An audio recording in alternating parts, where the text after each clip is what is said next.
For the Eagles, let's do this. For the Eagles to have this 28-10 win, I think Sanders has to get 120 yards rushing. Can he do it? Yes, if they're patient and stick with it.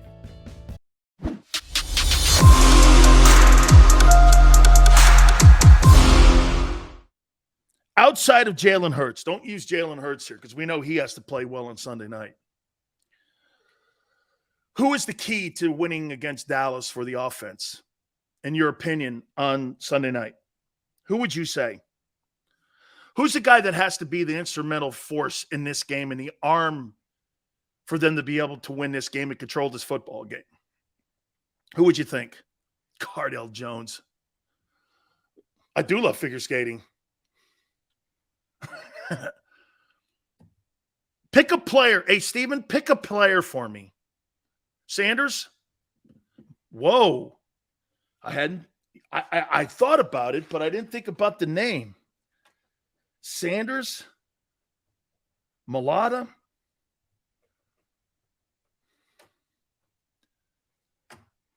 Goddard?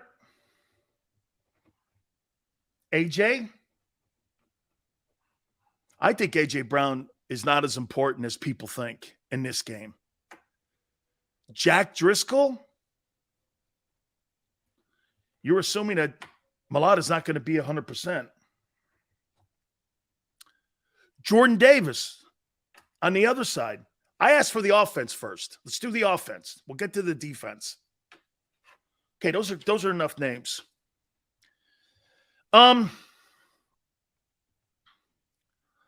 Sanders has to, for the Eagles, let's do this. For the Eagles to have this 28-10 win, I think Sanders has to get 120 yards rushing. Can he do it? Yes, if they're patient and stick with it. Mulata's he's got to control. How about this?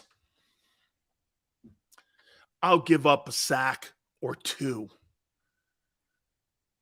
to Michael Parsons. He's like Lawrence Taylor. You got to remember something. When Lawrence Taylor was in a game, he's getting his sacks. What you don't want him to do is get a turnover off those sacks. So if Jalen gets sacked and Micah runs him down, just don't turn the ball over like Carson Wentz does. You're okay with a sack. You can't have 4 of them by one guy, right? I'm not talking like that. But if you give up a sack, don't make it a strip sack. Fumble recovery in the -20 for the Cowboys to have a short field going in. You can't have that. So to me, Mulata's the key in this game. Controlling him on not forcing turnovers. He is a guy that can dictate a game, not quite at the level of Lawrence Taylor. Okay? I agree, Canham. I never said he is.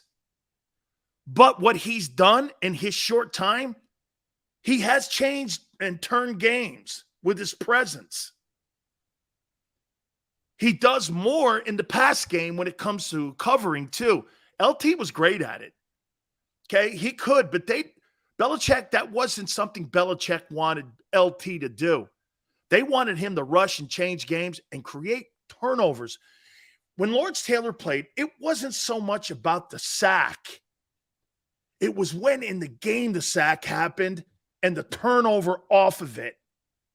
How many times did you see Lawrence Taylor sack Jaworski and he strip sacks him and it's on the 35, short field, Giants get the run game. It's all they needed.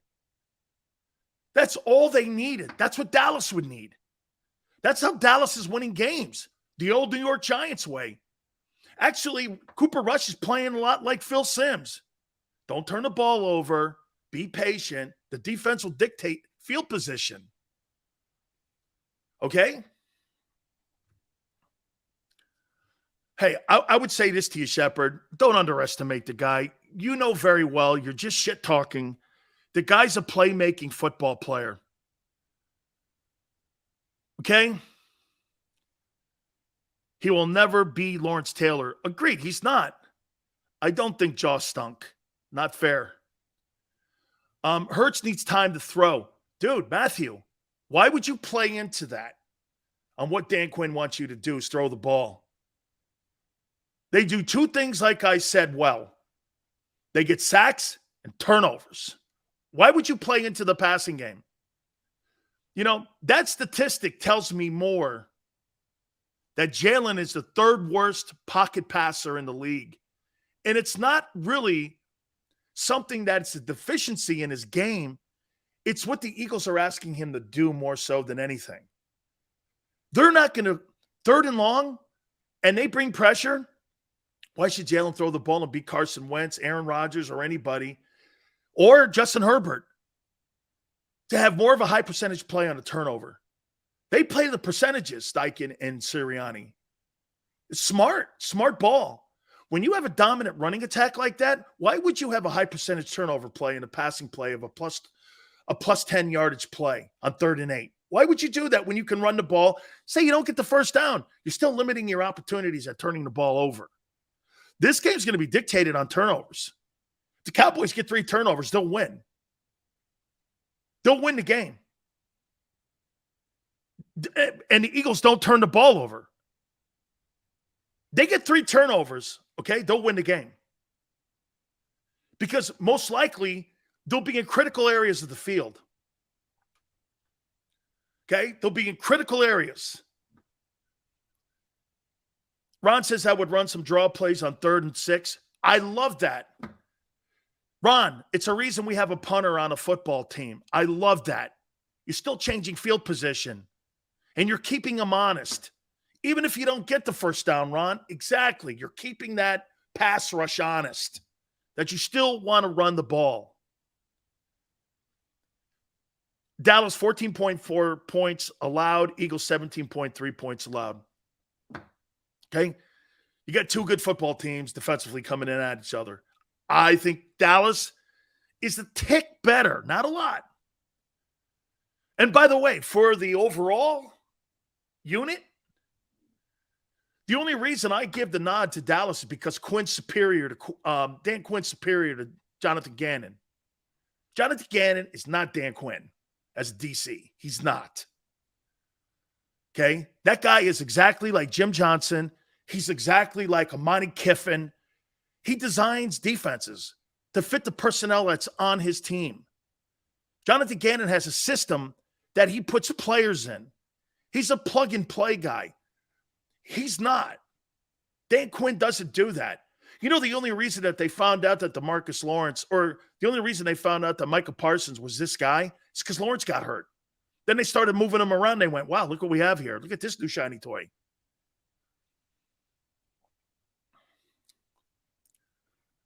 Guarantee we see Vic Fangio's hands all over this game. Liv, I don't want to blitz the kid. Why would I want to blitz the kid and taking a chance that there's a big play when I don't have to and I know my guys can get home because the O-line's not what it was 3 years ago?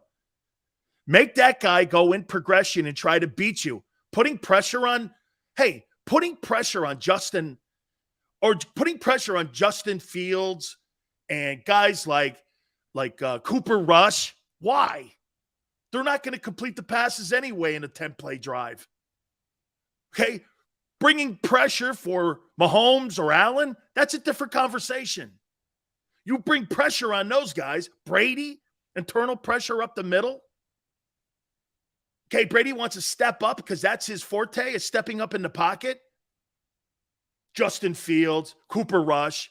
Dude, those guys are not going to go 12 plays on you. They're not. They're not. They're going to make them.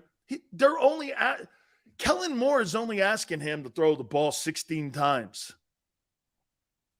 Okay? I want the Eagles to make him to throw the ball 38 times.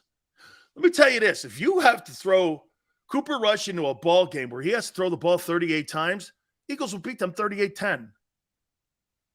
Be sacks everywhere. Look like the Washington game. They have got to play a perfect ball game. The Eagles don't really have to because they're more talented.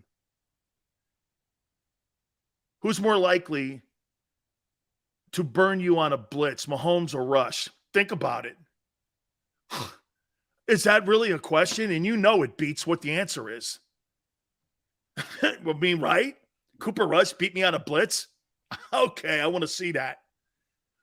When they take the training wheels off him, let me know. I mean, right? That dude's got training wheels on. Cooper Rush. And the media, because you know why? They're horse for the Cowboys. They make this guy, seriously, sound like he's the second coming of Dak Prescott. Can you imagine this? The Dallas Cowboys right now have blown up dudes like Tony Romo, who didn't do shit in the postseason. Dak Prescott, who was a 4th or 5th rounder, and you paid him $42 million, and now you're blowing this guy up. Really?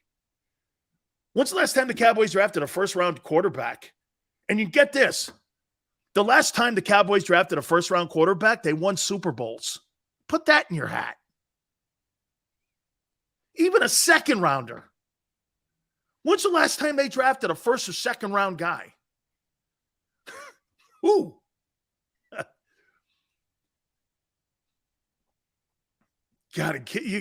This thing's killing me. Dallas's defense scored more than the offense. That's all you need to know. That's why I said I don't believe that they have enough. Okay, I just don't believe they have enough offensive power to put up enough points against the Eagles. I don't see. Hey, I think Arizona's a better team.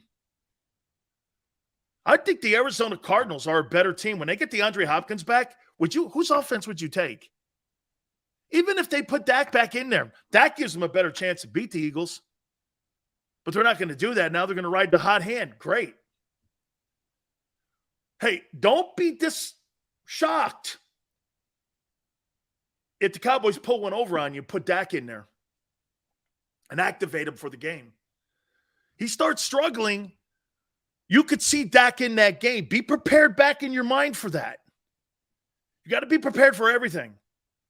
This guy starts struggling. They activate him. He's ready to roll. They could put him in there easily. Not saying it'll be a difference, but he's a better player. He's a more seasoned player. Okay?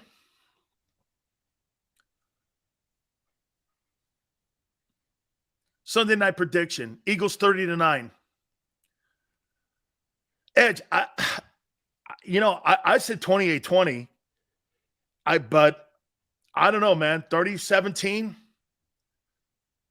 30-17. I don't know. Dallas is going to have to show me something offensively. I'm just not impressed with them. Dak will be rusty, though. Steven, correct. But he's better than Cooper Rush. I don't know what. See Skip Bayless trying to start shit, saying that guy's a better player because they went 4-0. Oh, my God. I'm like, dude, Cooper Rush has been cut twice. He's 28 years old. He's a bum. He's a bum. I don't care who it is. I agree. I agree. But be prepared because it'll be a different style in an attack if they put Dak in. Maniac, thank you, brother.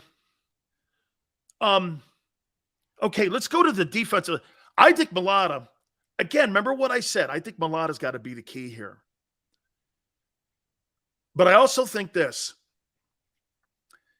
If you give up 2 sacks, it's not the end of the world. Don't let them be turnovers, though. You can't have strip sacks. What made Eagle fans freaking nuts with Wentz? Strip sack fumble. Field position. Touchdown field goal. Broke the team's back every time.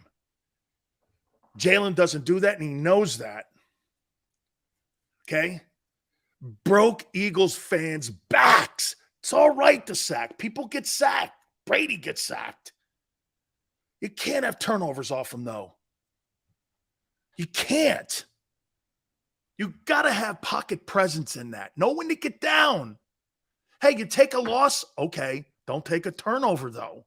Not in a game like this. You're going to be defined positively or negatively after this game. Both teams.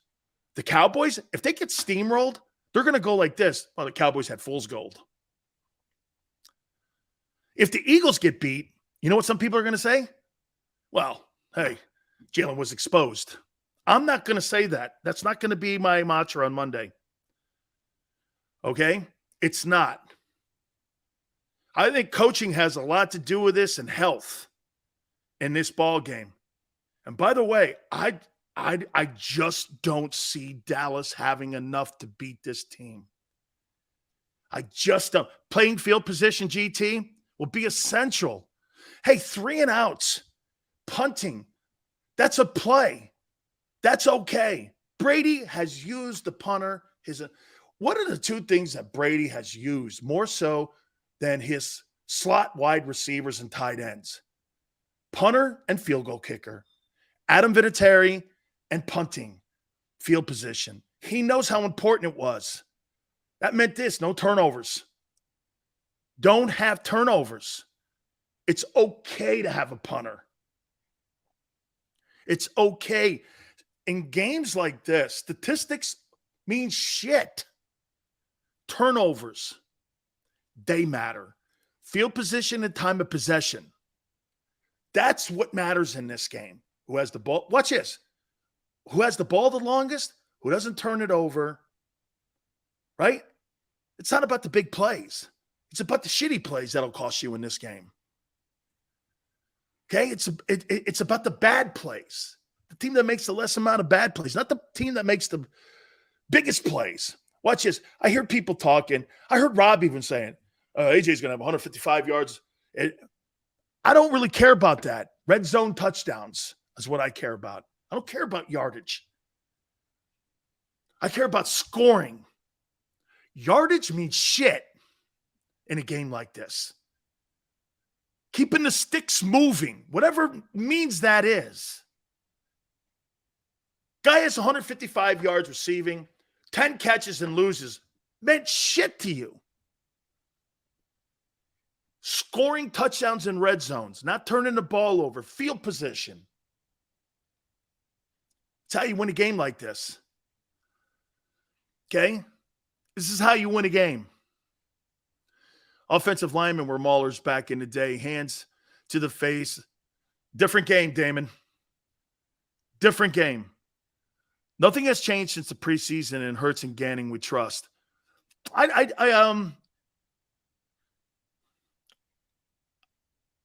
Gannon, you're right. Jalen finds a way to win ball games and different styles. I think every game has its own blueprint and how he won.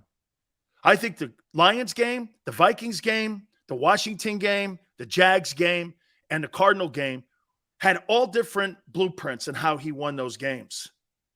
I don't think they were the same, which makes it a tough game plan for Dan Quinn to put together because you know why? They don't have – their identity is what? Point of attack. Tough. Toughness. That's who they are. Then they branch off of the toughness. 155 in game 1. Let's be candid here. A.J. Brown, outside of the Lions game, has been a really good player. And then when you watch him in the Cardinal game or you watch him in the Washington game, those 90 yards or whatever yardage he had when he was carrying players were more impressive to me than what he did in Detroit. I think Detroit was okay. It was a really great number. Dude, but when you put him out there and the yak yardage he gets and how impressive he is carrying guys, like I said against the Cardinals or the Jags, he's a complete mismatch. You throw the ball up, he's getting it. He's been more impressive the last 2 weeks for me. I know people are going, where's AJ? Dude, when he gets the ball in his hands, you can't get him on the ground with one dude. And most guys back there in the secondary are schwimps. This guy is a horse. He is a horse, man. And the kid Goddard gets better every week. Goddard gets better every single week. And boy, like I said, he has a nose for the end zone. This guy's got his chin up, not down. Zach Ertz had his chin down. He's looking for a place on the ground to land. Okay? Dallas Goedert's got his chin up, and he's looking for somewhere in the end zone. That guy's looking to score every time he touches the football. Zach Ertz doesn't do that. Okay? I know he caught the most important catch in the history of the Eagles and all that, this and that. Goddard's better. He's a better player. How about this? He's a more physical player. He's a more physical, and I like that. It matches the style of football you're playing now. Okay? It does. And by the way, Smith, I'm not saying that Zach is soft. I'm not saying he's soft. He's low-key. I like that. That's a little bit better, okay? Zach Ertz, I'm not saying he's a soft guy. This guy's just more of a muscle guy. Yeah, picking. I mean, Zach Ertz is looking to get away from contact. Dallas Goedert, I mean, he's looking to put a hit on someone. He's looking to run people over. Different types of players, absolutely. I think I would rather have Goddard on my team, though. Okay? I would. You know what's funny? Goddard and Zach Ertz are probably a combination of what you see in Kansas City with Travis Kelce. Kelce's both those guys. You know, Kelce kind of reminds me more of a Jason Witten guy. He's not really a guy that's going to go at the point of attack and block in the run game. That's not kind of who he is. So it's more Jason Witten. And that's not really a tight end to me, but that's the modern day tight end. You know, the Mark Bavaro days, those guys are all gone. You know, you're when you look at today's tight end compared to the guys in the 80s and 90s, Bavaro tight ends are gone. You don't have those guys in the sport any longer. You have more of the Jason Witten, the Greg Olsons, those kind of dudes, okay? They're kind of like a hybrid wideout. You know, a big physical guy. Like Gronkowski's probably the last. Dallas Goedert is an old school type guy with Kellen Winslow type personality in the way he plays. So, yeah, Ertz a great route runner. I don't know. I'm just a Dallas Goedert guy. I really am. Hey, I want to look at Week 6 of the National Football League. There's some really spectacular games. Don't forget, Keith Byers, the legendary Philadelphia Eagles, going to tell us what Dallas and Philadelphia week is all about. The body bag game, all those things. Buddy Ryan playing during that time. Man, those are some great football games. And by the way, those are games. We called those games tub games. After a football game like that, man, you need to get in a hot tub. Yeah, because you're going to have some bumps and bruises. Okay, that's coming up here. Don't forget our good friends at Morgan & Morgan, where the fee is free. Means this. They don't get paid unless you do. And if you've been hurt or injured on the job, folks, Morgan & Morgan is going to protect your rights like no other firm in the country. Okay, for the last 30 years, they've protected people's rights to the tune of $13.5 billion. With attorneys in Philadelphia, 800 strong, and New York and in Florida, no case is too small for Morgan & Morgan. They are there for you, and they will never be intimidated. Call them 800-512-1600. That's 800-512-1600. The call is free. The consultation's free. 800-512-1600. And when you call Morgan & Morgan, tell them Dan Sileo sent you. Many times when people are injured at a place of business, they don't realize they may have a case. The fact is, injuries should not happen. And most of the time when someone is injured, someone is at fault. Maybe the store manager installed a cheap, slippery floor, or there wasn't proper security. After an injury at a hotel, restaurant, store, or any place of business, it's so important to call us. Time matters, size matters. Morgan & Morgan, for the people.com.